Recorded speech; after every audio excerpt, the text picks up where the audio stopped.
as we mentioned, has taken the first 2 games in run rule fashion, and a lot of that is coming from Kendall Wells, the freshman, has knocked her 28th and 29th home run of the season.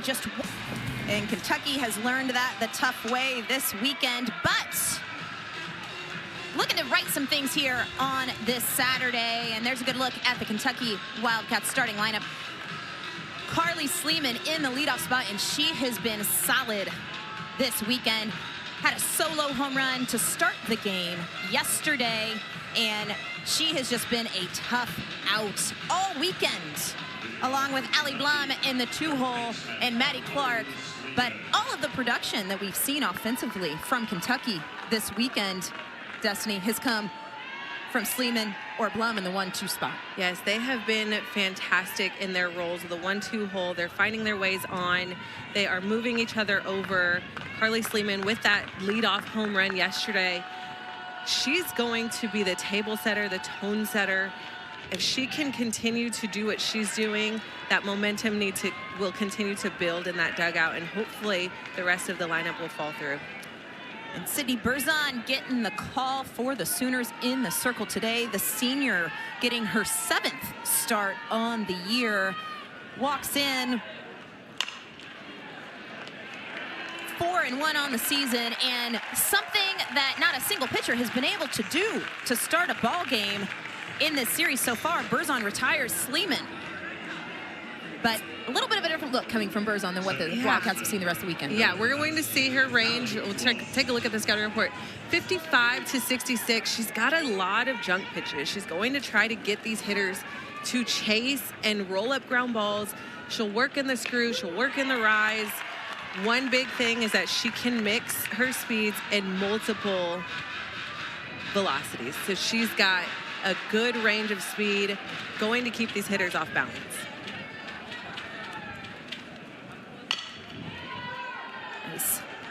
Sophomore second baseman Allie Blum stands in, and again, part of Kentucky's struggles this weekend have not come in the first inning. They have been really and truly, if Kentucky could have their first inning offensive production, we'd see a much different outcome, as that pitch is going to stay fair, and Blum is retired.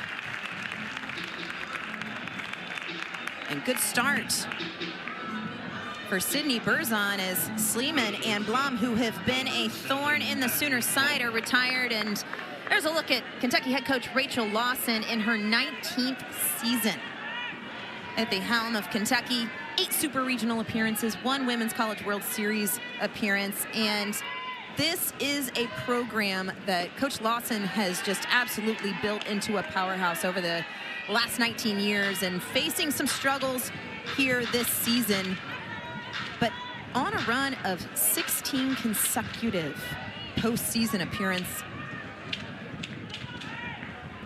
May see that hanging in the balance this season, as the Wildcats have struggled a bit in SEC play.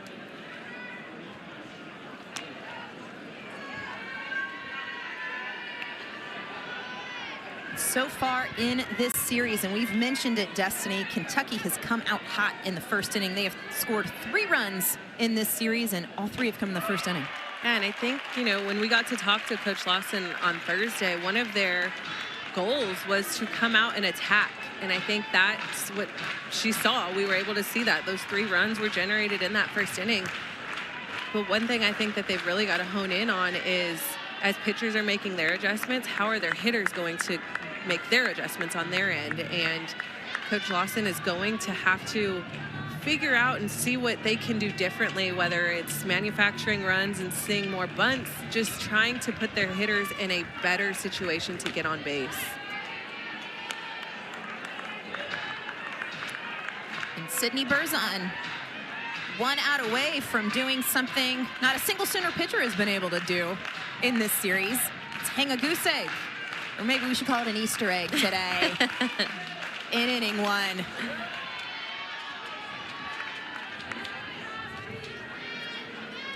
Senior Maddie Clark sitting at a .222 average on the year.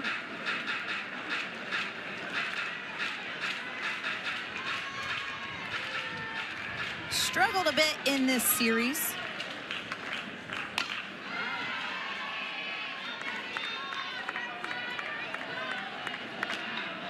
Looking to turn that around today is working the count full. And you know, you gotta love just kind of the appreciation, maybe not from a pitcher standpoint, but from a coach's standpoint of Maddie Clark seeing a lot of pitches and breaking up the 1-2-3 inning, and right on cue as Maddie Clark draws the 2-out walk. Yeah, I think that's a huge part of this, is just not chasing bad pitches early in the count. They're seeing the ball, they're being decisive, they're being patient and trying to get something that they can work with. If they feel that anything is close, we're seeing them foul it off. It's a great at-bat by Madison Clark. Good battle. Burzon fires to the senior Carissa Hamilton, and you know, Destiny, you touched on it, but seeing a lot of pitches, a battle at bat, but at one point that count was 0-2. Yeah. This ball is grounded to Alyssa Parker at third. She is going to fire it across, and Lexi McDaniel coming off the bag to make the catch. But it looks like we're going to have a moment here. You see Coach Lawson out. Hamilton did not leave the box. I think it went off her foot. Now, as of right now, the call on the field is an out. But it looks like we are going to see a review as home plate umpire Frederick Ewald takes a step out. Let's take a listen. Kentucky is challenging the ruling on the field of a fair ball. That plays under further review. Now, Destiny, watching it, it was clearly fair. I think that it is wondering whether or not it was hit off the foot of Hamilton. Yeah, that is more so the question. I think, yeah, it totally looks like it's tipped off the foot. So I expect, and I am probably the worst person to say what's going to happen, but I expect to see this shifted. And again, I think a big piece of this is Hamilton didn't move out of the box. Yeah, she knew that hit her foot. So it was very clear, and I think that the video review makes it pretty clear. I mean, the result of the ball doesn't give any indicator that it hit off her foot. It played like a normal ball would have off the handle of a bat. Which is a little obscure. Yeah. That doesn't happen often. But, I mean, it was cleanly fielded by Parker with no question there. But when you slow it down and look at the replay, we're seeing that it hit off the toe. Good work by Parker, playing it through. I'm going to be honest. The pitch, inside drop ball. Yeah. I mean, there's a small part of me just because of the pitch location that's like hoping they say and get the call right that it did foul off her foot, because you throw that drop ball on the inner half and it fouls off their foot, you're kind of going, yeah, that's what I meant to do. Yes, yeah, that was the location. That's what we were after. I did my job. It's a nice location coming from Sydney Burzon. Looks like we're going to get a call here. After review, the ruling on the field stands. The ball's fair, and we have an out. And that is why I do not make the calls, but we're moving on as the ruling on the field will be a 5-3, and that wraps the first inning. We're heading to the bottom of the first, scoreless. Top of the first, and the Oklahoma Sooners, a couple changes in the lineup as Coach Gasso tends to do, but a couple defensive pieces, and Kendall Wells in the lineup today, but sitting and hitting in the DP spot. That'll put Isabella Emmerling behind the dish, and Alexa Parker getting the start at third, and Lexi McDaniel getting the start today on this Saturday. So a couple shifts in that Sooner lineup, and facing Sarah Hindigas, who also got the start in game 2, took the loss for the Wildcats yesterday. Just an inning and 2/3, pitched 4 hits, gave up 6 runs, but Destiny, only 2 of those were earned. Yeah, when we talk about Hindigas, I thought she pitched pretty well. I think there was one incident where the out needed to be made. There was an error in left field, and I think that kind of hurt them. That continued to give OU that momentum to continue to build in that inning. Hindigas did a great job in the circle. I think she is putting herself in a position to really understand these hitter tendencies and understand the zone and I think she kind of honed in a little bit. I'd love to see her defense behind her a little bit more today. Kai Miner staying hot in the box as she laces one through for a leadoff single to bring up Kendall Wells. And the freshman Miner just continuing to set the table, just as we've seen her do all weekend. Yeah, she is really just unstoppable, hitting .491, finding her way on base always. I mean, she is a true table setter. Kendall Wells, we can't talk about it enough. 3 for 4 on the weekend. 2 of those hits, staying consistent with that stat line. 2 of those hits this weekend have been bombs. But Destiny, we can't talk or get over this enough. No, we cannot. 62% of her hits in her freshman season as Kai takes off to second base.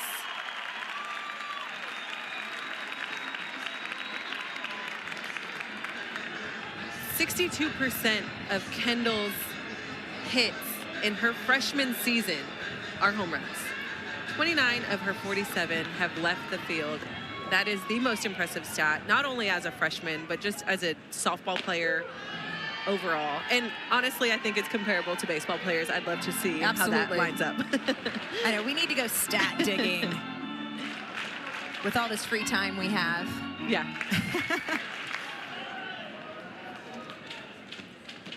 Hindigues, nice change of speeds there on the outer half. You gotta love that pitch. And that was a piece yesterday where Hindigues struggled just a little bit. She has tremendous off speed, but it wasn't always consistently in the zone.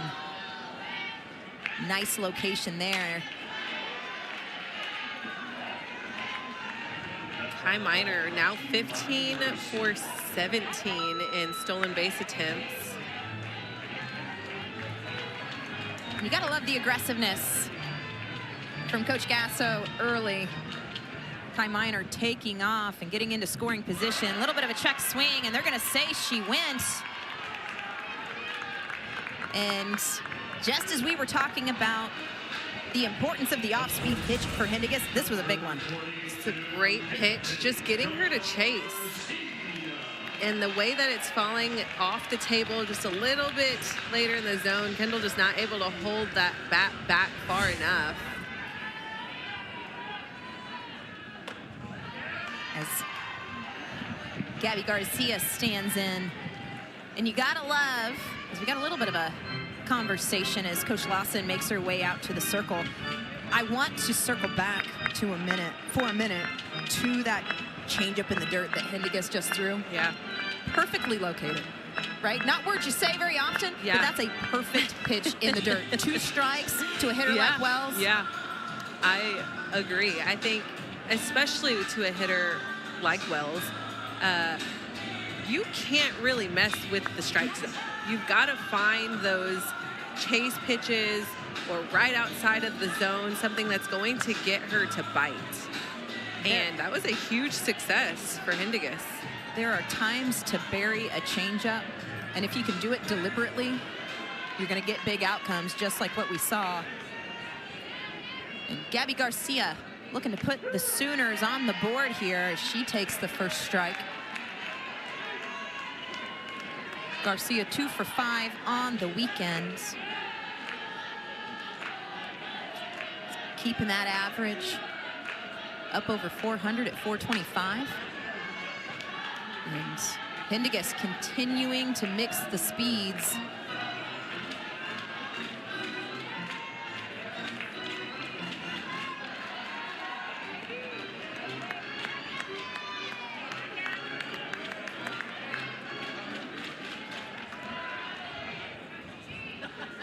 The 1-2. Ground ball right at Blum. She's going to take care of it for out number 2, and Kai Miner will move up 60 feet. 2 quick outs for Hindigues after the leadoff single of Miner, but we've seen this all series. The Sooners have been deadly with 2 outs. All series long.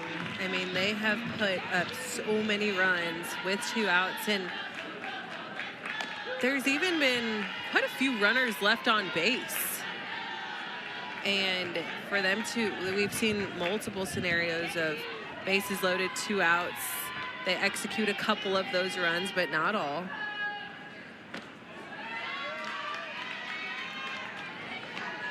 Pickering, an opportunity here for some 2-out clutch hitting, and that has really been the story in this series.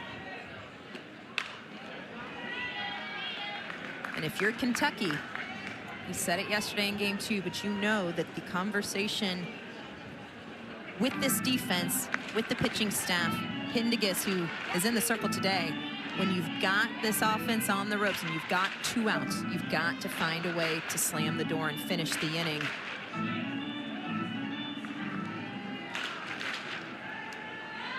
Hindegis looking to do just that. She falls behind, 2 balls and 2 strikes.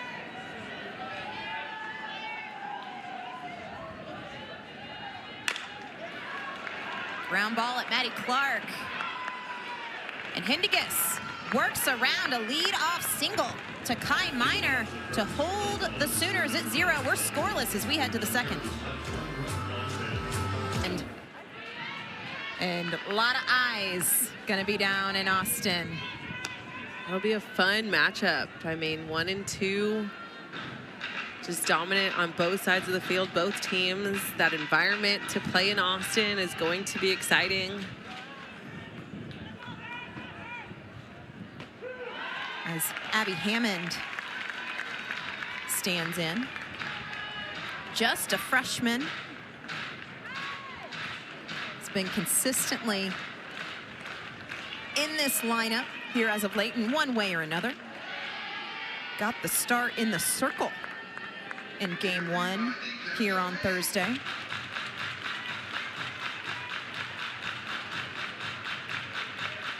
The freshman being called upon to do a little bit of everything as this is grounded to second base. Agbayani is going to take care of it. Hammond is retired for the first out of the inning.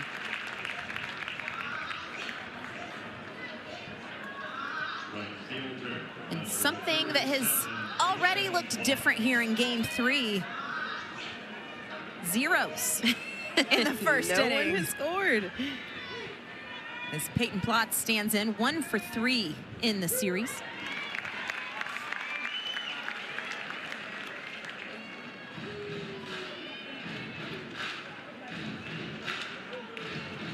Sooners looking for the series sweep here today.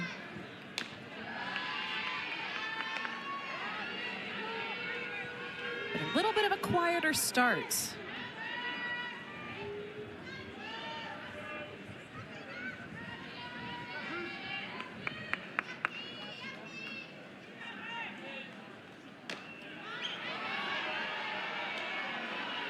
Berzon getting the opportunity here today in game 3, and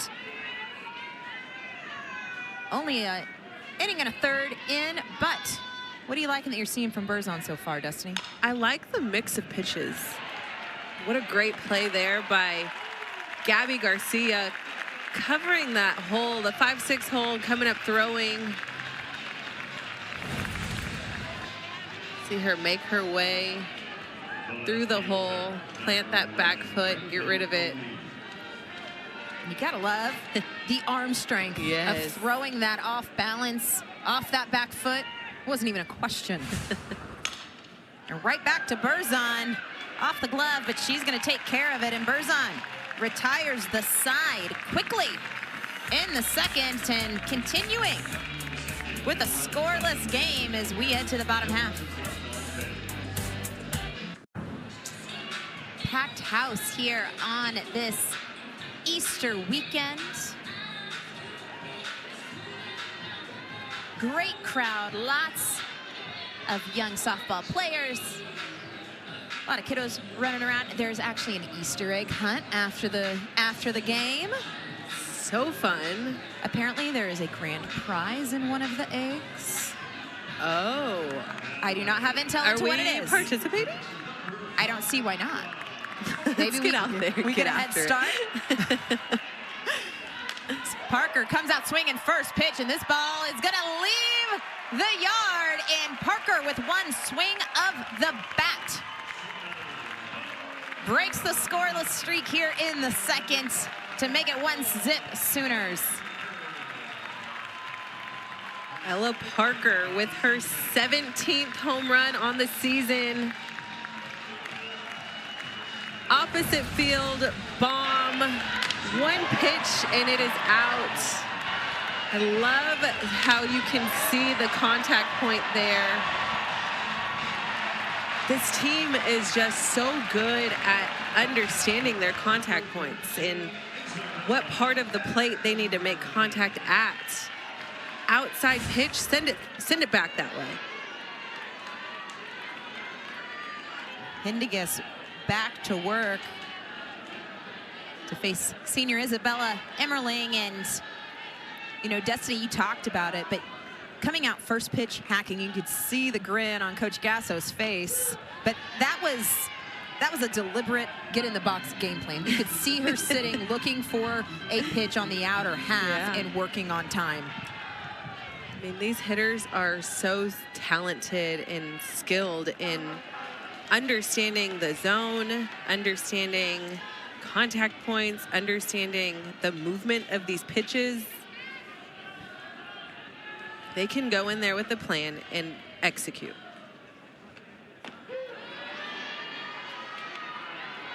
Hindiguis evening the count up.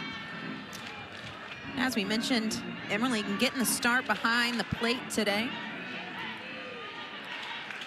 .436 average on the year, and that's a nice location from Hindiguis for the backwards K, and you gotta love the response from the pitcher.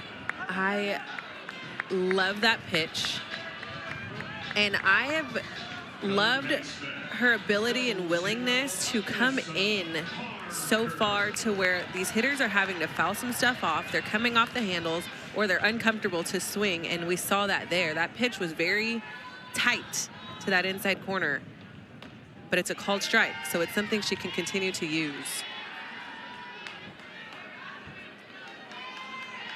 Freshman Alyssa Parker stands in, getting her first start on the weekend.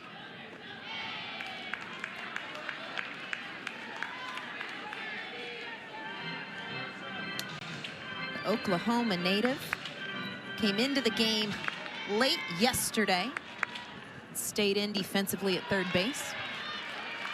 Getting the start today, and as much as we've talked about it on the year, I mean, Parker has been called upon to do so many different things, and just the confidence that this staff has in the freshman to be able to handle that. Again, I think it's one thing to talk about how well she does all of these things physically. That's easy to see, but being able to handle the mental load, the capacity it takes. Alyssa Parker, I mean, not only is she a go-to pitcher on this staff, but she is also a two-way player who can play third, who can play first. She hits and draws walks. And the ability to balance all of that in the same time that other players balance, maybe they're just pitching, and not to discredit anybody who's just doing one, but they're able to spend a lot more time on that one craft. You've got to be able to separate your time, take those rocket shots from Coach Gasso at third, take them at first, get your time in the bullpen, and focus on your swing. Nice change of speeds to open the count to Lexi McDaniel. And, you know, and Dusty, I think that's a good point, and that's one thing, too. We've spoken to Coach Gasso about that throughout the season. When you have a player like Alyssa Parker who's doing so many different things, and you're trying to get those reps defensively, you're working in the cage and getting BP, you don't always get the reps in the bullpen that necessarily you need, especially as a freshman in the circle. So just spinning so many plates, but balancing it so well as Hindiguis gets ahead here, a ball and 2 strikes. Hindiguis is testing the zone, and I really appreciate that. This ball's popped up on the infield. Maddie Clark is going to call everybody off to make the play. And that'll be 2 outs for Ailana Agbayani.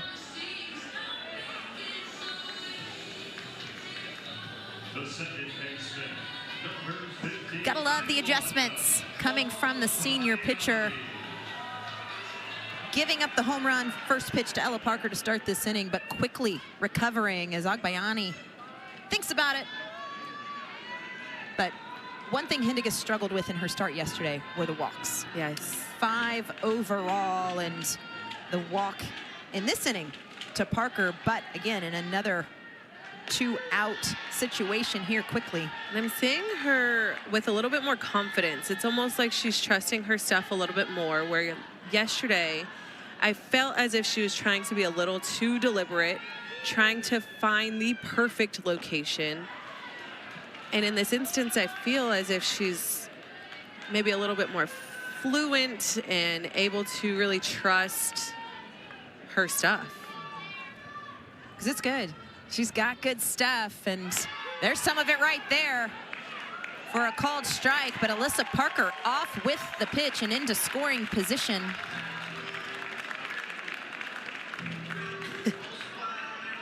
Okay, so Alyssa Parker is stealing bases. Hey. And hitting and playing first and third and can pitch. Got it. 2 for 4 on stolen bases this year. Get her some catcher's equipment. Why not? The count runs full, but let's take a minute. Let's look at this jump by Parker. There she goes, head down, just full on stealing bases. Alyssa Parker, not necessarily one that you'd expect that from. Coach Gasso taking a moment to have a chat with Agbayani. Big pitch here for Hindigas. 3-2. Again, we talked about the walks being a bit of an Achilles yesterday, and coming back to bite Hindigas. Huge pitch here. 3-2, gonna have to be quick, but Hindigas minimizes the damage and keeps this a 1-run ball game, but not before Ella Parker goes Oppo Taco to put the Sooners on top, 1-0.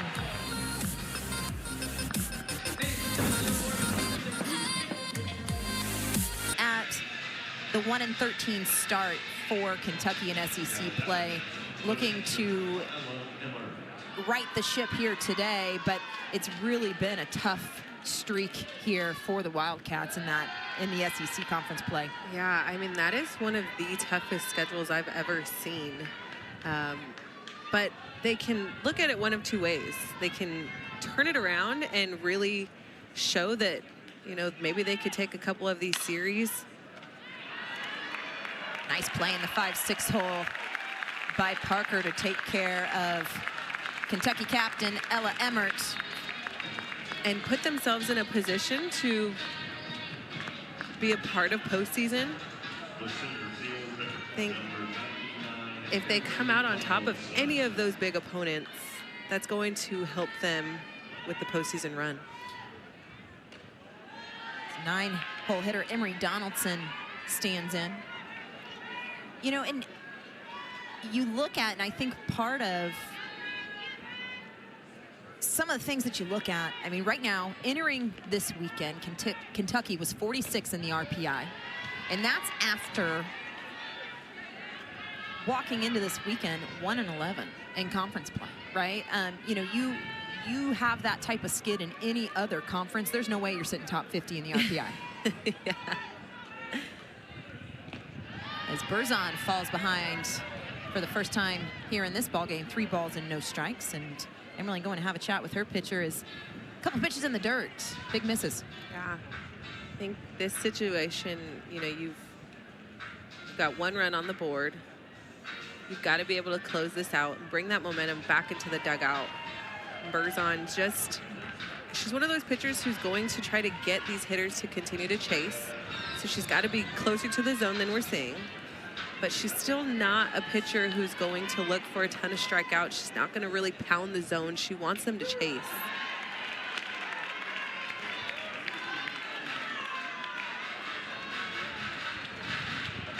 Donaldson 0 for 3 in this series, but has drawn a walk. Kentucky looking for base runners, and Gabby Garcia says nope. Donaldson lines out for out number 2. Both pitchers today have done an excellent job in letting their defense play for them. Yeah, we've seen, and again, it's always fun to see the home runs and, you know, runs being scored, but you gotta love a good old-fashioned pitcher's duel, and seeing some really deliberate approaches in the circle on both sides of the ball today as Carly Sleeman stands in 0 for 1 here today, but she has been hot this weekend. Seen some clean defensive plays. No errors on the board for both teams. Lots of contact has been, the ball's been put in play a lot. Yeah, just 1 strikeout.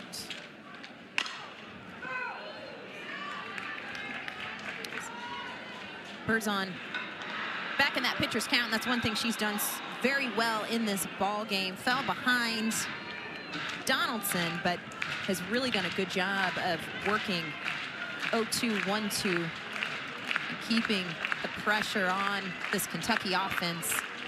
She rocks and fires. And a little busy left side, and we head to the bottom of the 3rd. Sooners on top, 1-0. Rivalry down in Austin, and the last meeting between OU and Texas was at the Women's College World Series, where Texas won 4-2, obviously went on to win the national championship. But last 10 matchup, OU leads that series 7-3, and gonna be stars all around with 5 All-Americans between the 2 teams who are gonna be on that field. You can catch that series all weekend on ESPN and ESPN2, but Austin's going to be rocking next weekend, Destiny. It is going to be a fun place to be. And we talk about the 5 All-Americans. What about these freshman classes that I'm sure will have All-Americans in them? And speaking of freshman classes, Kai Miner continuing to stay hot as she singled back in the 1st and has just been on fire this series. But when you talk about the freshmen, between Kai Miner hitting nearly 500 on the season, Kendall Wells 1 home run away, and that's going to be yet another 2-hit ball game. And Miner takes off and is going to be safe at second base. And you gotta love the aggressiveness and taking advantage of an open bag. I love that energy from Kai Miner. You saw the way she rounded first base. She kept her eye on second base and realized Clark was out towards that grass. Nobody was covering second base. And she identified that and took off. Take a look at this tag. Oh, just missed. That was a tight play. Kai just getting that foot in there just in time. Selling the play. Yeah, you can see Maddie Clark got her about on the heel. But it was, that was no question. Kai Miner rounded first. Like, she's like, I'm going to stretch that into a double. Great heads-up play by the freshman. As Kendall Wells stands in. Storyline as it has been, not just this weekend, but over the last few weeks. Now at this point, only 1 home run away from tying the freshman OU and NCAA records that are held by 2 other seniors in Jocelyn Allo and Lauren Chamberlain. And Kelly Magum also among the 30 home run club by a freshman. Kendall Wells just climbing that leaderboard in so many categories. The SEC freshman, the all-time freshman. She's coming for the all-time season. She's still got time this season. We're estimating, what, maybe 20 more games? And if she stays on that 62% of her hits or bombs, there's no telling what that final number is going to be. Hendiges brings the 3-2, and nice location on the inner half, but it's going to be ball 4 to Kendall Wells, and just missed a bit inside, but you got to love the challenge. I love that location. I love that location, especially against a hitter like Kendall. You've got to test your boundaries and make sure you're not leaving a ball up in the zone and over the plate. And as much as I love the location, what discipline. I mean, that's a pitch on the river, on the inner half to draw the walk, and hasn't been a strike today. Really hasn't been a strike throughout this series, but Gabby Garcia lays down the bunt, and it's a beauty. Great play to get Garcia at first, but all runners move up 60 feet to put a pair in scoring position for Cassidy Pickering. Those are the things Coach Gasso wants to see at this point in the season. You cannot always rely on the long ball. Yes, they hit a ton of home runs, but one thing that Coach Gasso has expressed to us is we've got to also trust the short game. And Gabby Garcia just executing there, moving her runners to scoring position.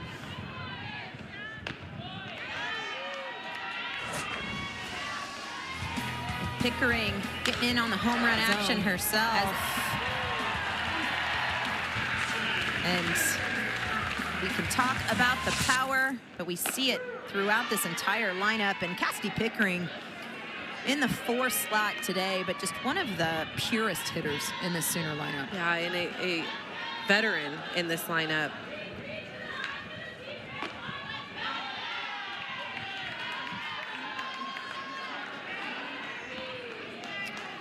And if you look at those numbers, they're all correct, everybody. That's it's something. Here's what's wild. If you start adding these numbers up,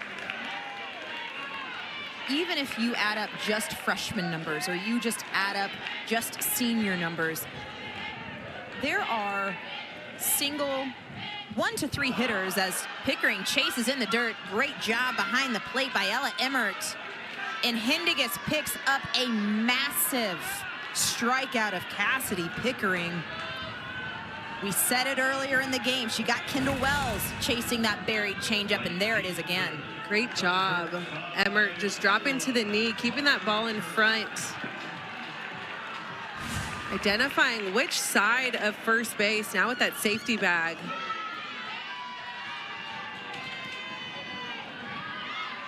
Ella Parker stands in.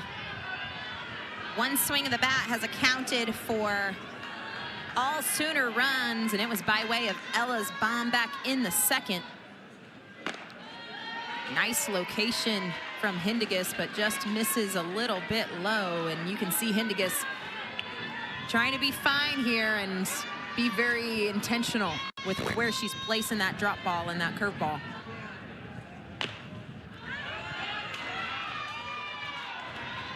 Good pitches.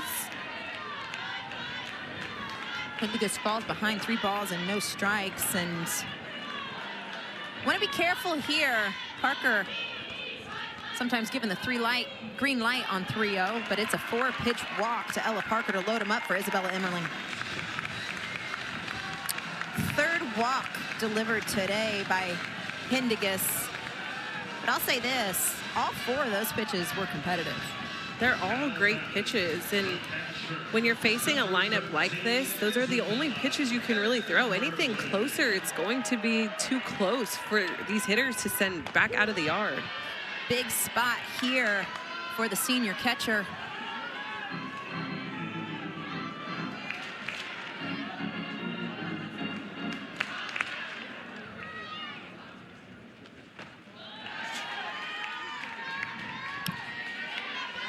Emmerling, between the 25 and 26 season, look at the growth. 212 in 2025, doubled that. Nearly 436. I think one thing that I really love to see her is just that confidence. She's gotten in the box and she's swinging hard. She's more sure of her pitch selection. Lays off the off speed down in the zone, and Hindigus in a bit of dire straits here as she's behind in this count. 3 balls and a strike. Nowhere to put Emmerling. Ground ball right back up the middle. That's going to score Minor for sure. Here comes Wells, and she'll slide in safely. And Emmerling, a 2-out single, makes it 3-0 Sooners. Talk about Emmerling just seeing the ball so well. She has been hitting the ball so hard. We'll take a look here. Seeing that ball slightly down in the zone, but getting that barrel out just in time. Quick hands. And Kentucky center fielder Emery Donaldson came up quick, but not close at the plate as Coach Lawson is out having a conversation with her defense. And this is the place for Kentucky, where in games 1 and 2, there have been 1 inning, usually, and I say usually, I think all series with 2 outs where things have gone off the rails a little bit and the game has really shifted in way of the Sooners. This is a huge place here for Hindigus to find a way to minimize the damage and get Kentucky back in the dugout and keep this game in check. I agree. I think we've got to continue to see this defense make their routine plays. This is a moment where if Hindigus can roll up a ground ball, her defense has to execute. Freshman Alyssa Parker walked back in the second. And in a hitter's count here as Hindigus falls behind 2 balls and no strikes. Needing a pitcher's pitch here. And that's one if I ever saw one. Good little break up in the zone. Nice location from the senior.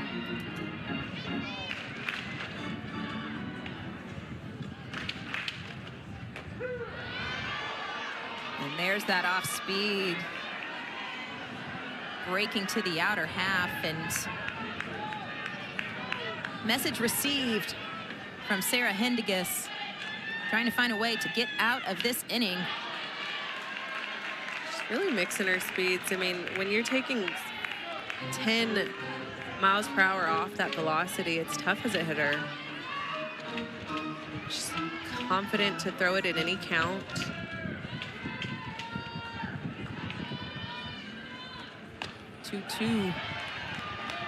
Off speed again, but Parker finds a way to get a piece, and we'll do it again.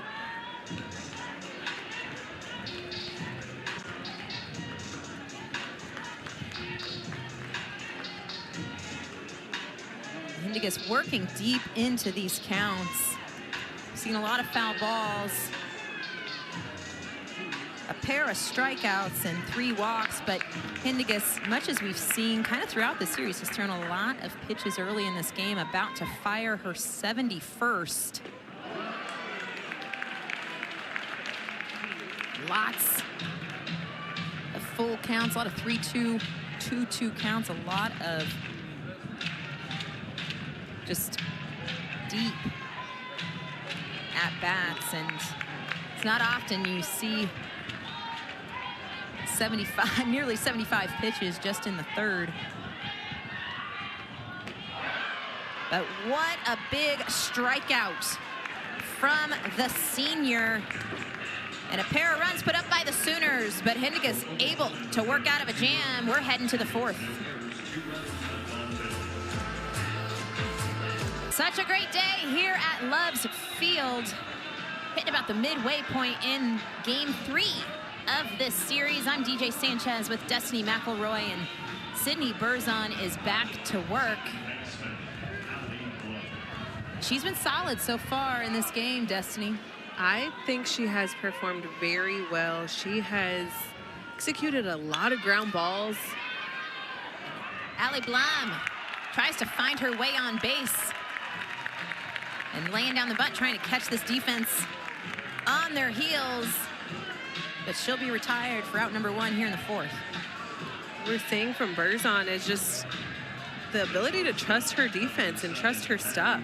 She's not working for the strikeout every at-bat. We're seeing a lot of these outs that have been produced have been on the ground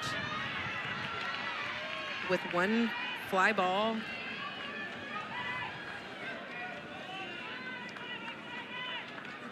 Senior Maddie Clark stands in, drew a walk back in the 1st. And what has been the only base runner of the ball game for Kentucky. And since that walk, Berzon has retired 8 in a row. This 1-1 is laced foul, but talking about Berzon and just going about her business, and it's always a good day when you can just rely on your pitcher just to throw ground balls. I agree 100%. And looking at the pitches thrown here, this will be her 41st pitch on the day, and that's pretty good. Efficient. Going into the 4th inning. Kind of shows a little bit too the aggressiveness we're seeing in the box from Kentucky as Maddie Clark stays alive.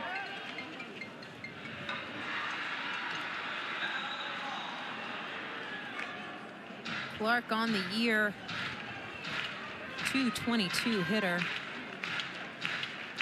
An everyday starter at short for the Wildcats.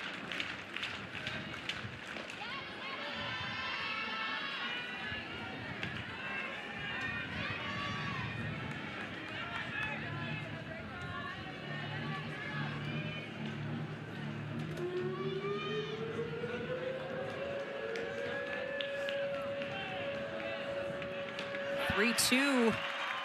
And Berzon throwing that drop ball. It just fell off the table and getting Clark to chase for her first strikeout of the ball game.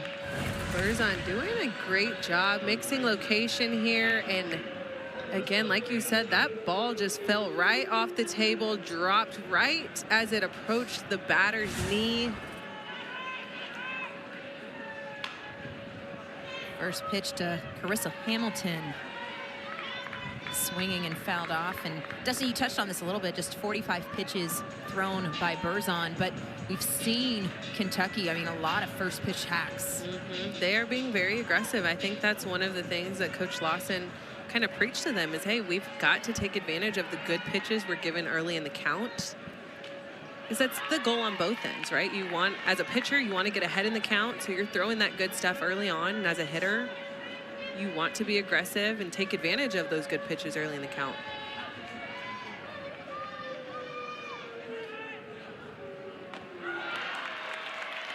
Bit of an off-speed pitch, and Berzon continuing to deal.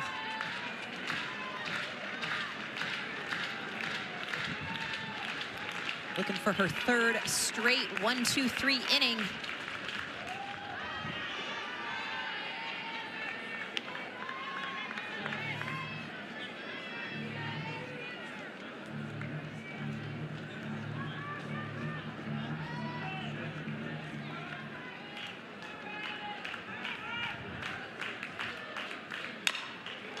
Right back up the middle, but Gabby Garcia makes a big-time play and just smooth as silk to throw out Hamilton. And just when you thought that play was maybe going to be close.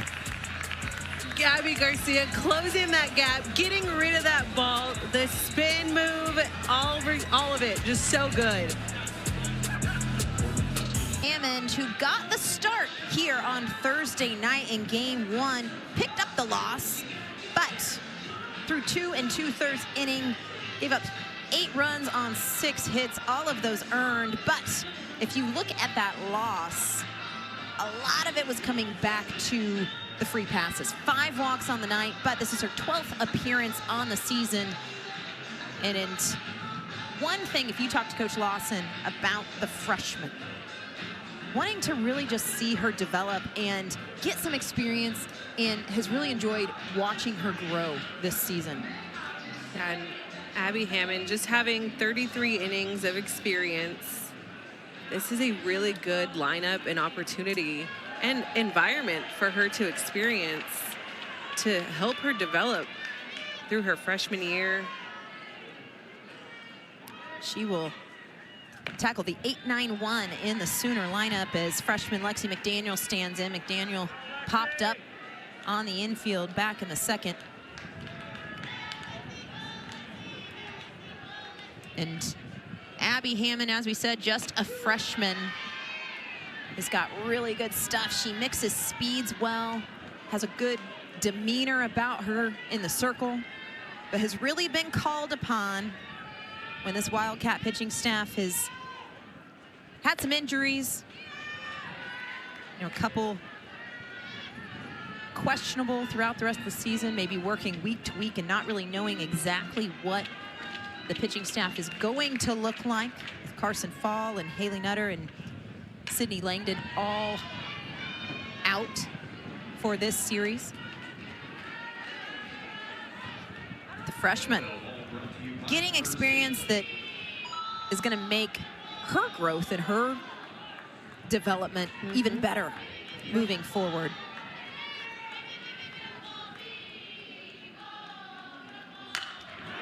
As McDaniel leads the inning off with her first hit of the day. Another freshman. Talking about some of the freshman numbers, 54 of the 141 home runs that this lineup has been hit by freshmen. And that's comparable to, I'm sure, some teams nationwide who may not even have reached that as a program. So give me that number again, Destiny. How many home runs? 54 home runs have been hit by the freshman class this season. That would be good for third in the SEC as a team. There you go. 54. So the freshman class alone for the Sooners would be third in the SEC conference. Lexi McDaniel with 9, Kai Miner with 6, Kendall Wells with 29, and Alyssa Parker with 10. Senior Alyssa Agbayani stands in, shows bunt. The Sooners can imagine the message with the pitching change for Kentucky, a freshman now in the circle. But you know that message in the dugout is to get some momentum in that Sooner dugout. Little chopper's gonna roll just foul. The ability that Agbayani has to just be in full control of the ball is so impressive. I mean, she's got that soft touch on a slap. She can control her bunts. She's got power to work the gaps. She can hit home runs. She's got speed on the base paths.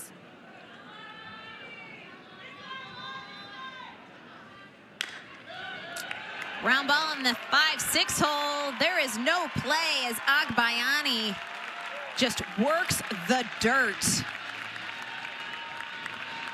Everybody's safe. Perfectly placed ball through the 5-6 hole. You see Clark kind of take off towards second base for a split second and then realize that ball's coming through the 5-6 hole. By the time she got there, it was just not quick enough to get Agbayani out at first. And Cheney Helton pinch running for Lexi McDaniel, off with the pitch as Kai Miner takes a huge hack first pitch she sees. But Agbayani, just for a minute, I want to appreciate how well she handled that pitch up in the zone in what I'm assuming was a run and hit. And seeing that pitch up and just showing barrel control with the chop to get her job done. Miner shows bunt.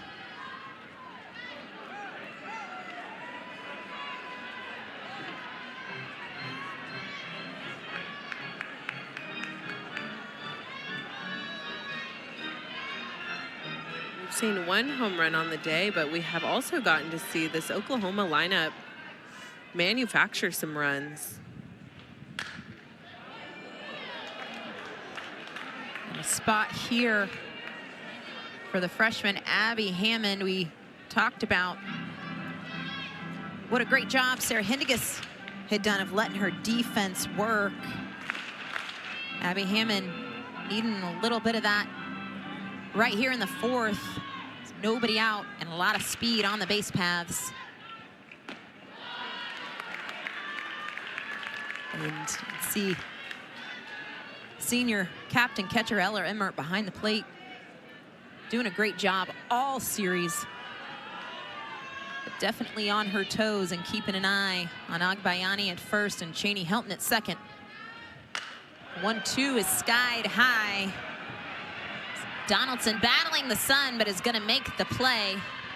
Huge out for Abby Hammond as Kai Miner is retired for the first time here today. That was a really good play by Donaldson. It seemed to be routine, but not when you're battling the sun. She really stuck with that battle, kept her glove up, stuck with the ball. We've seen quite a few mistakes on this field at this time of day where the sun really affects them. So good job by Donaldson sticking with that. Kendall Wells in the box. And as we've mentioned, sitting at 29 home runs on the season, just 1 away from the NCAA freshman record, 5 away from the OU single season record, and 8 away from the single season NCAA record. Not freshman record, NCAA record. She is climbing that board, and again, we are still in the middle of the season. She's got some time, and at her pace, I can't imagine she doesn't break all those records.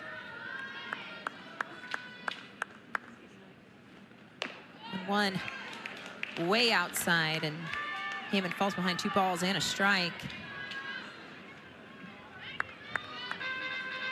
Gotta love the freshman versus freshman challenge here.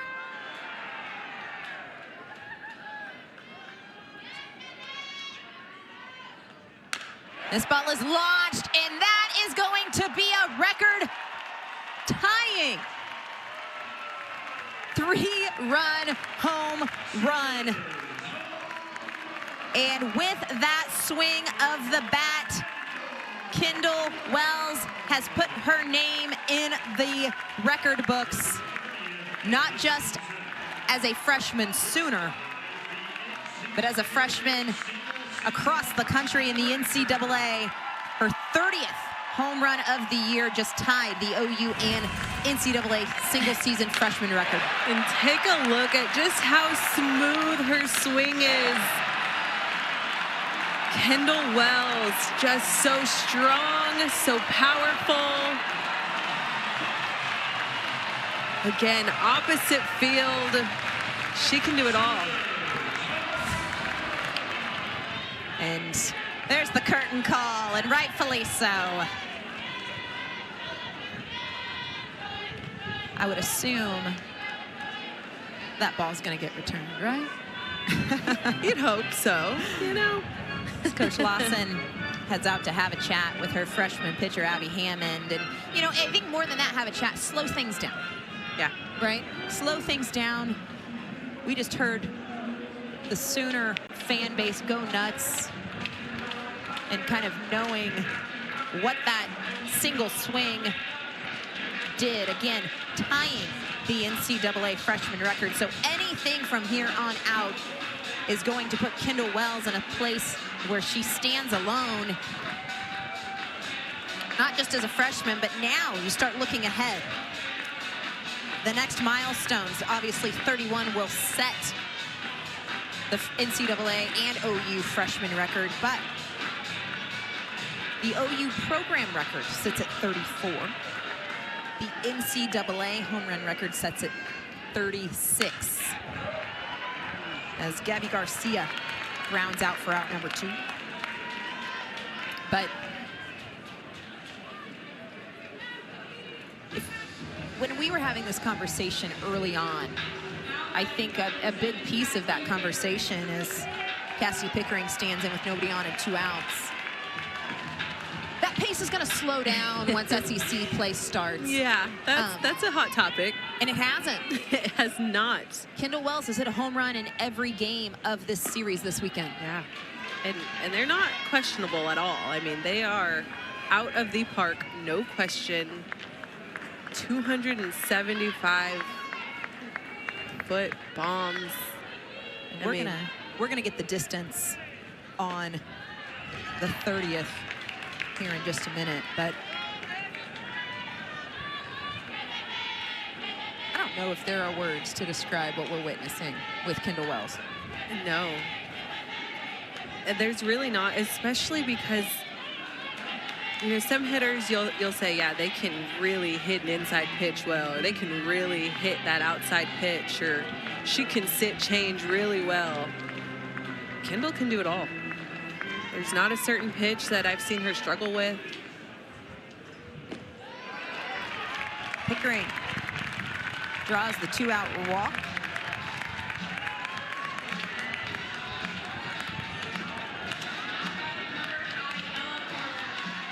To bring up Ella Parker, and Ella Parker got in on the home run action herself back in the second to score the first Sooner run. That 3-run home run by Kendall Wells has put a little bit of distance here in the fourth to make it 6-zip.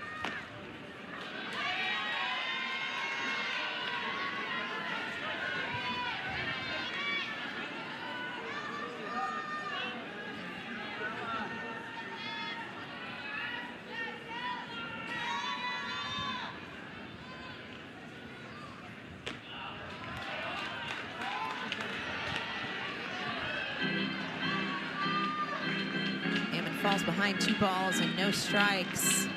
Again, the freshman using these outings again to grow and to learn. Probably getting more innings than expected in SEC play, but has really handled it well.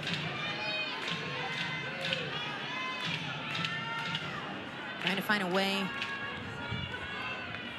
get back in the dugout here as that pitch gets away from Everett behind the plate. Pickering will only move up the 60, and it's back-to-back walks from Hammond to bring up Emmerling.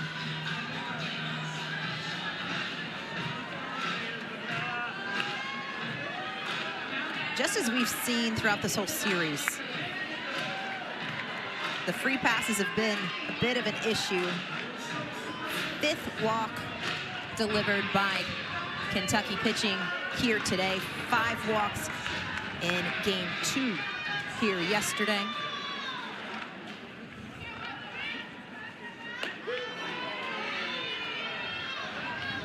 It's a good pitch. And at 53 miles per hour. First pitch change.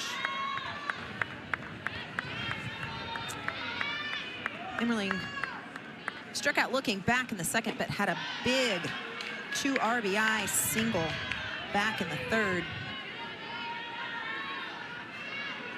And another opportunity here as Pickering stands in scoring position.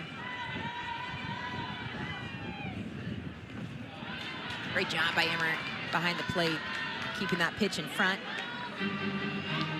Emmert has really done a good job behind the plate. She has, and captain for this Wildcat team, one of the leaders. As this pitch is lined and nearly cut off, but Pickering will score to make it 7-0. What an effort by Allie Blum. That pitch was laced by Isabella Emmerling, and she picks up her 3rd RBI on the day, but Allie Blum almost made an unbelievable play on a pitch that was laced through the infield. That shouldn't have even been close. She made it extremely close. Allie Blum just on her horse, ready to make a play. Just not far enough, could not reach, but made it very close. Hard-nosed ball team, and we've seen it all weekend. Ella Parker going first to third on that. With 2 outs, you've got it in your mind. You're taking 2 bases. She did just that. I mean, that's a slow rolling ball that made it to the outfield. Not a lot was on that ball. So. And we've seen some quality base running from the Sooners today. You know, if you go back, we've seen some stolen bases. Kai Minor taking an extra bag back in the third. So a lot of aggressive base running, and Emmert continuing to be nails behind the plate.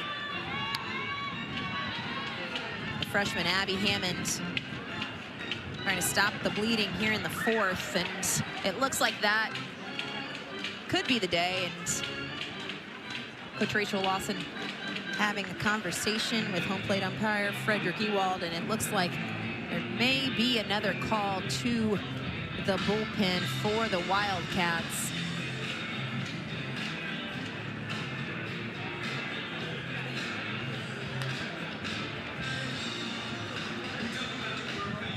Swansea will enter this game, much as she's done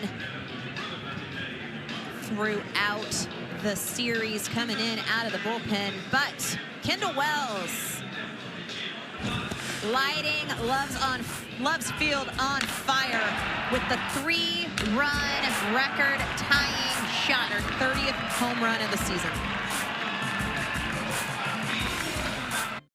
Junior Mackenzie Oslanzi enters the game, and she has kind of taken on this role throughout this series of coming in out of the bullpen.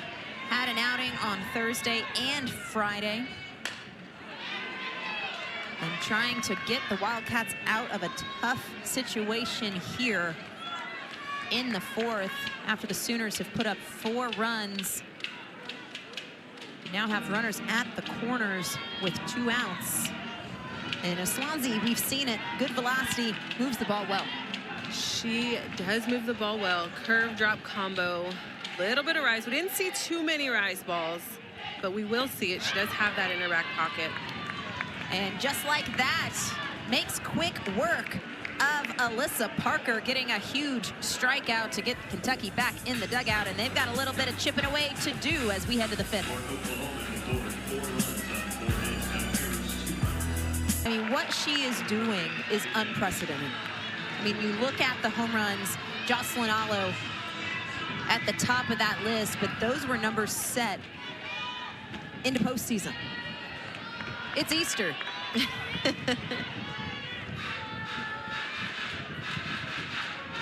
So pretty cool to be able to witness just the unbelievable maturity. And as this game rolls on, we head to the top of the 5th, and a couple changes for the Sooners as Kirsten Deal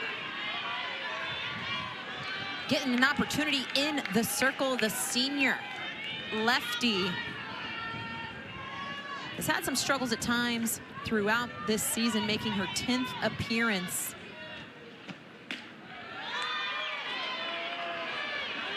But the lefty has been battle-tested in her career and has come through in some of the biggest moments for the Sooners, but has really done a good job and has got some really good stuff, Destiny. Yes, taking a look at that scouting report, we'll see her range. She doesn't have the most velocity on this staff, but she does have some good movement. We will see her mixing in that change. We will see some rise balls. I think what Kirsten Deal adds to this pitching staff is just that veteran energy, the understanding of what this program represents and the expectations. Kirsten Deal brings that leadership role. She's got some good stuff in the circle. She's able to really mix up her speeds, and she's one of those pitchers that you kind of look to for that movement. Deal delivers the walk to Hammond to start the 5th to bring up junior Peyton Plotz, and finds the strike zone there. Is going to see Pinch runner for Abby Hammond at first base. Maybe Katie Hershey.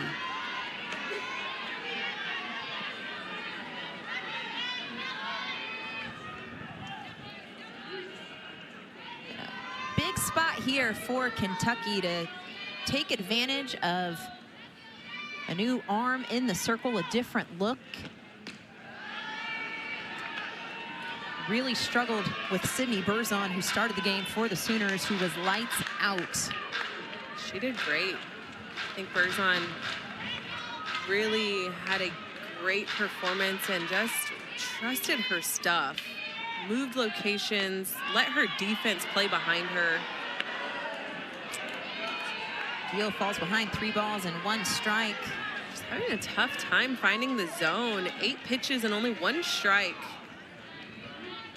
so far.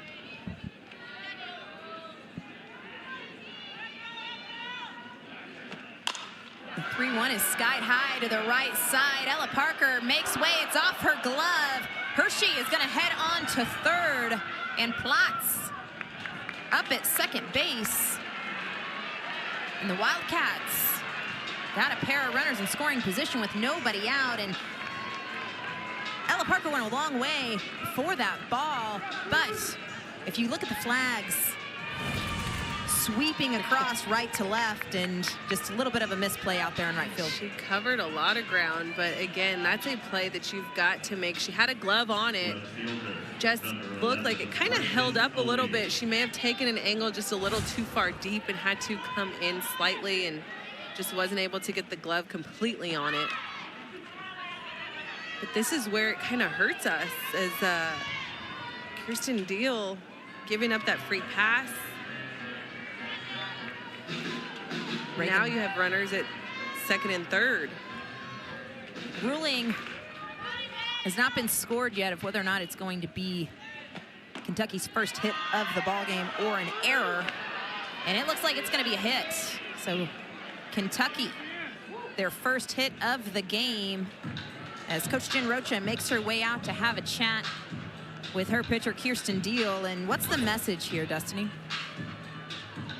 I think in this moment, Coach Rocha and Kirsten Deal need to have that conversation of what is it? Where are we missing? Are we missing strike zone? Are we missing certain pitches? Are we calling pitches that you aren't prepared to throw, execute? Where can we get on the same page? Because there is a clear issue of finding the zone right now. So what is that mechanical change that needs to happen? Or is there a pitch that you're more comfortable throwing in this moment? Kirsten Deal has not had a ton of innings thrown. She hasn't, and it's so good to see Coach Rocha back. Just always that calming force in her 8th season as the OU associate head coach. And just as the entire country knows, has been dealing with some health issues, but so thankful to have her back and healthy, and just, again, gotta love seeing Coach Rocha being able to make her way out to the circle and back, and whatever she said worked. Back-to-back strikes fired from Deal as Reagan Oni. Looks like Coach Rocha went and did some magic out there. She's got it. She has got it. But again, Kirsten Deal only having 12 innings thrown on the season. This ball skied, and it's gonna hit the ground and get past Abby Dayton in center, and Kentucky is on the board with back-to-back hits, and just like that, breaking up the no-no and the shutout here in the 5th. And on a pitch that jammed Oni, but just found no man's land. That's such a tough play. It looked like it had enough air for Dayton to get under it, but that's certainly a ball that you've got to keep in front of you. If you look at the stat line, you see him go down as hits. But I think that it would be safe to say Coach Gasso sees those as 2 missed opportunities defensively of plays that need to get made. 100%. That will be practiced over and over and over again this week. I guarantee you with Coach Gasso, those plays need to be made. Captain catcher Ella Emmert in a spot here to put Kentucky in a spot. Again, we said needed to chip away, and this is a team that fights with runners at the corners, nobody out. And an opportunity for Riddell, Alexa Riddell, in the pinch hit spot here in Ella Emmert's 8-hole slot. But a spot here for Riddell to keep Kentucky in this ball game. Riddell, a .231 hitter on the year, just 11 RBI.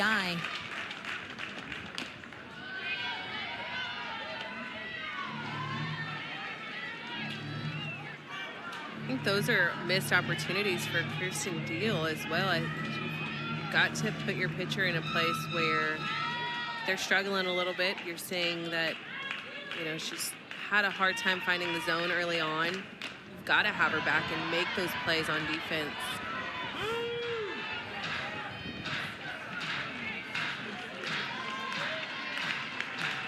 Watts at third. Oni at first. Kentucky knocking on the door. And what was quickly an 0-2 count has now run full to Alexa Riddell.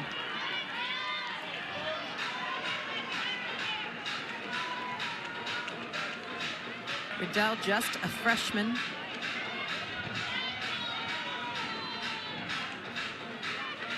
Does have 1 home run on the year. The 3-2 is looped, but Agbayani makes the play for the first out of the inning.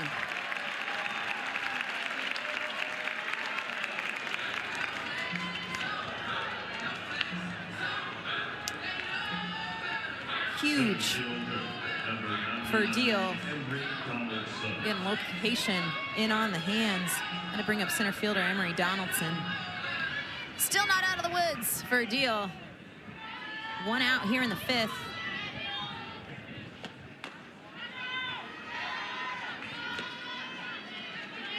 If you look ahead, Carly Sleeman standing on deck. Allie Blum in the hole, and all of the run production up until this point as Donaldson fouls off the squeeze. But all the run production has come from Carly Sleeman and Allie Bloom, who are right around the corner in this Kentucky lineup.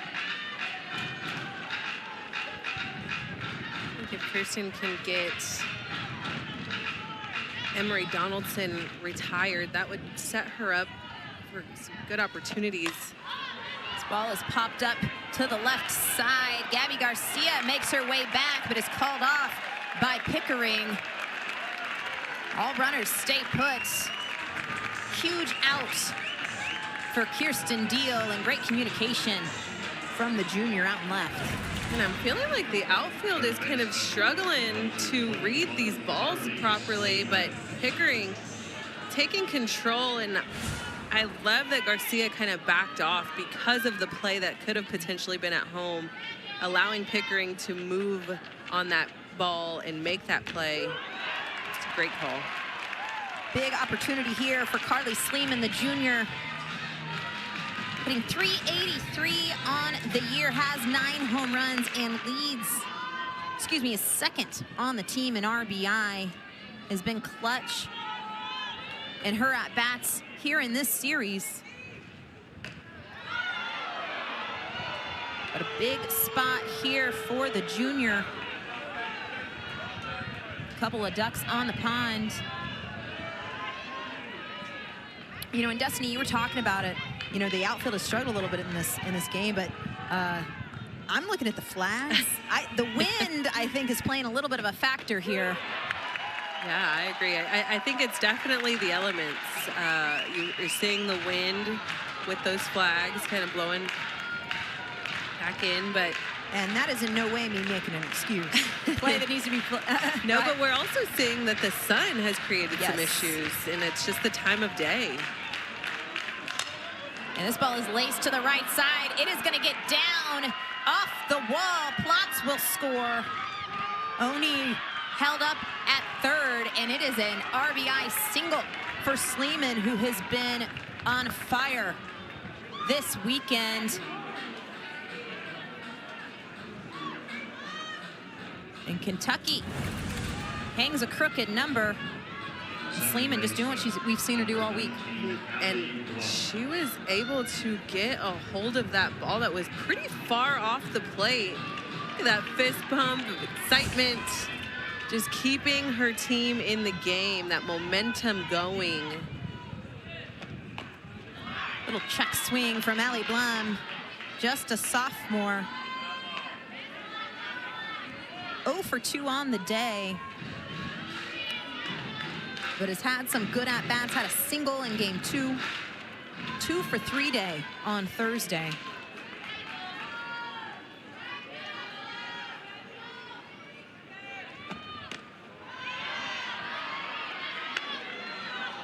Kirsten Deal about to have thrown 30 pitches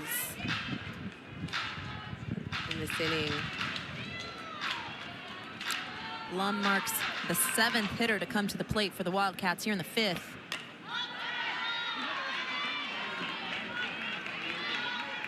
And this is something in Destiny, I feel like we've kind of waited for it. One thing that Kentucky offensively has not done a tremendous job of in this series, again, all runs up until this point were scored in the first inning of both games, and then the bats went quiet. Not a lot of offensive adjustments innings 2nd through the 5th, because both games were run ruled and ended in the 5th. But we're starting to see some offensive adjustments from Kentucky and scoring the ball up here later in the game. Yeah, and I think that's, that's what Coach Lawson wants to see. She's, you've got to perform throughout the entirety of the game, make those adjustments. I think one thing too, Kirsten Deal is having a tough time finding the zone. So when she is finding it, it's a good opportunity for these hitters to make good contact. 2-2 is going to be called strike 3. And Deal leaves a pair stranded, but not before Kentucky gets on the board. We're headed to the bottom half of the 5th. Sooners up 7-2. Built the dynasty that we all know is Oklahoma softball. First baseman, number 12, Lexi McDaniel. Mackenzie Ozanzi back to work, facing the freshman Lexi McDaniel.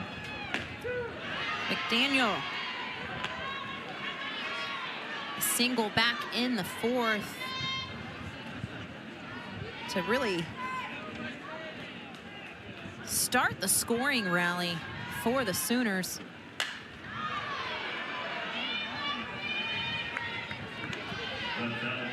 McDaniel, 464 on the year. It's really easy to get caught up, Destiny, and all these home run numbers, and we've talked about it at nauseum. How can you not? But I think it's easy to forget. I mean, we're not just seeing home run numbers by these freshmen. I mean, look at that batting average, 464. Yeah, I'm taking a look at all of these numbers. I mean, and she's one of the athletes who's ground ball right back off the middle and off the leg of Slanzi. McDaniel will be safe. And I mean, that was a hard hit ball. Get the thumbs up from Slanzi. She looks to be okay, but right off of the thigh. But it's always good when you see the grins, and you always want to pause there for a second. I think everyone holds their breath, but yeah, and everybody checking on her and just giving the thumbs up, guys. I'm good. I've got this. But McDaniel is aboard for the second time today. And the Sooners looking to answer the 2 runs that Kentucky put up in the top half of this inning. We'll see Tia Malloy in the pinch hit spot. And what would the Ailana Agbayani spot in the 9 hole, but Tia Malloy, the sophomore, getting an opportunity here. Big hack first pitch. Shot a couple of at-bats already this weekend, 0 for 2. I want to talk a little bit more about Lexi McDaniel. We were talking about her average, and she doesn't have as many at-bats as you'd assume with 67 at-bats, but 31 hits. The one that sticks out to me is 28 RBIs. That's wild. 31 hits, 28 of those have been runs batted in. And that is the stat that as a coach you cannot dismiss. Absolutely. She can be called upon often. The 0-2 is laced to the right side. McDaniel on her horse. She's going to round second. She will be safe at third. And Tia Malloy coming up big in the pinch hit spot. Back-to-back base hits for the Sooners to roll it back up to the top. And Abby Dayton. And it's just capitalizing on those opportunities that you are given. Tia Malloy, another one with not a ton of at-bats. But getting herself on base is so important.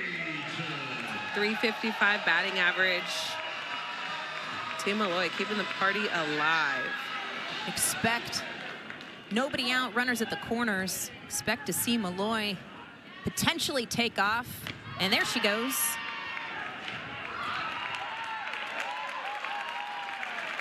Blom keeping an eye on McDaniel. And that'll put a pair in scoring position as Abby Dayton would represent the game-ending run at the plate.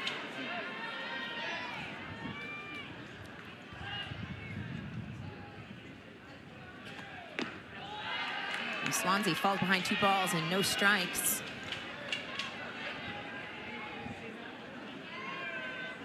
For Kentucky Wildcats, you've got to do whatever it takes to play the full 7.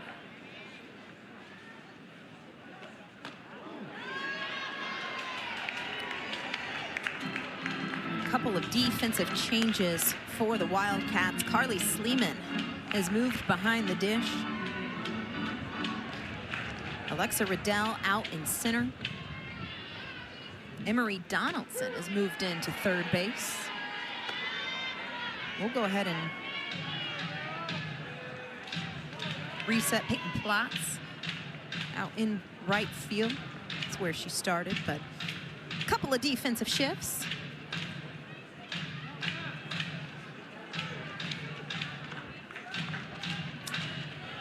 Reagan Oni out in left. Emery, and as I mentioned, Donaldson into third base.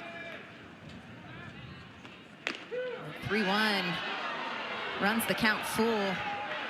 That's a good take from Abby Dayton. It's a strike. That's a strike. That was a strike. But it's up in the zone a little bit. And again, here, runners at second and third.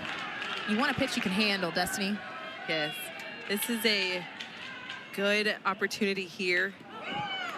Ball for it gets away from Sleeman behind the plate. And McDaniel will score. Sooners get one back to make it 8-2. And speaking of Kendall Wells, about to come to the plate, and that pitch away from Sleeman. Dayton draws a wall, but McDaniel off immediately. Yeah, just kind of misread.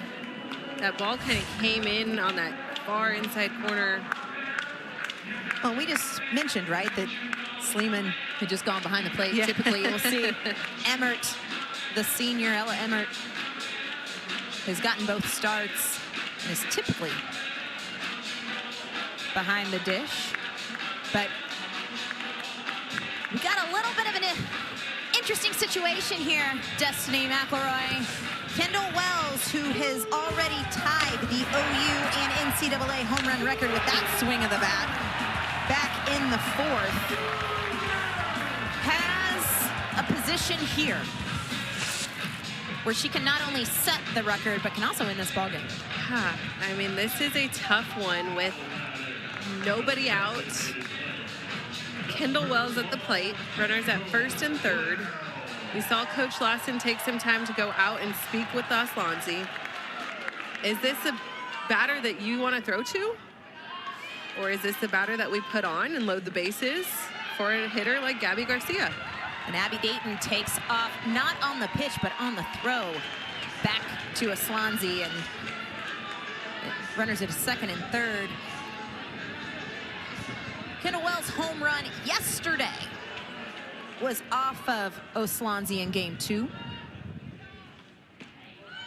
The 1-0 misses low, and you know, Destiny, you mentioned it. And do you want to throw what do we to do Wells here? I mean, you've got an open bag, and you know, that may sound kind of ridiculous or silly, but it looks like that's exactly what Aslanzi's doing. Yeah, I mean, it's tough. And we talked to Coach Lawson. You know, she mentioned, what are we doing to throw to Kendall Wells? How are we throwing to her? And some of the coaches' feedback is, don't throw to her. And that's exactly what we see. The intentional walk loads them up and puts Kentucky in a situation here to have a play at any bag. And again, what a stud you are as a freshman when you're being walked to load the bases up for the 3-hole hitter. But again, you think about it strategically. Wildcats now, ground ball, you've got to play anywhere, and an opportunity to potentially get yourself out of this inning and extend the ballgame. Yeah, and Gabby Garcia is not any light threat here. I mean, she can handle business in the box just as good as anybody else. .415 batting average. She has hit 16 home runs on the season. Her slugging percentage, .878. I mean, she's a tough one to throw to. Garcia 0 for 2 on the day, but laid down a sacrifice bunt back in the third that eventually resulted in a pair of runs being scored. Take a look at the home run leaders here. Gabby Garcia with 16, third on the lineup. And Pickering, 15 on the year, stands on deck. Going into this game, 141 home runs have been hit by this Sooner lineup.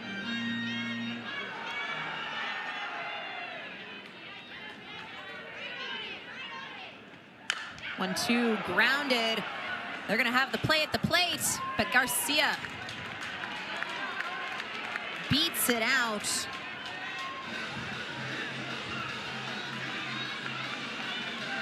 And that'll put 1 out for Kentucky. Bases still loaded to bring up Cassidy Pickering, and good play at first base by Carissa Hamilton. And very heads-up play. It was. Making sure that run does not cross the plate, keeping them in the ball game. Kendall Wells at second, Abby Dayton at third. Wells representing what would be the game-ending run in this ball game, as Aslanzi going right after Cassidy Pickering. Ahead here, no balls and 2 strikes. Cassidy Pickering just going after that pitch. Not really close to the zone. See, they're throwing her outside of that plate, keeping the ball down.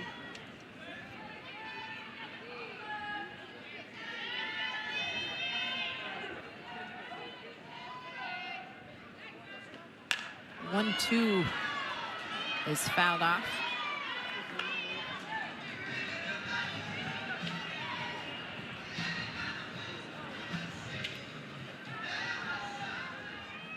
Kentucky and Aslanzi looking to avoid what would be the 3rd run rule here this weekend, as this ball is struck well at the warning track. And it's going to get out of here. And Cassidy Pickering calls ball game on a game-ending grand slam. We talk about the bombs, we talk about the home runs. Destiny, it does not matter the situation. This offense comes through in a big way. Cassidy Pickering ends this ball game 12-2. And Cassidy Pickering, just the leadership, she's one of the ones that you look to end a game like this in a moment with bases loaded. Cassidy Pickering is who you want in the batter's box. But the intentional walk to Kendall Wells, continuing to keep these bases loaded. This lineup is impossible to throw to. Pickering went down and got that pitch and just lifted it out of the yard to end this game with a bang. The junior